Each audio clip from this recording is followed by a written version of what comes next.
Goeiedag.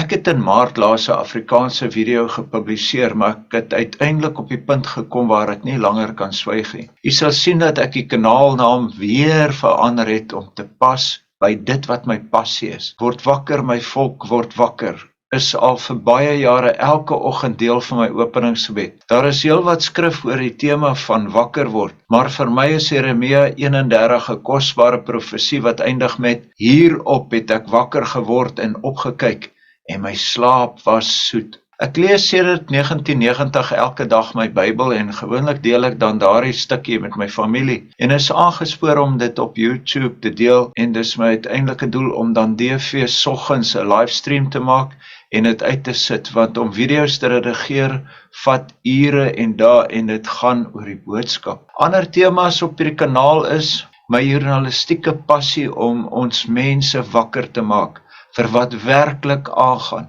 en nie meegevoer word deur propaganda en ook doelbewuste misleiding nie. Daar is 'n videoreeks oor die boek Partisie wat op hierdie kanaal ook is, want partisie is die dekolonialisering van volke en van denke.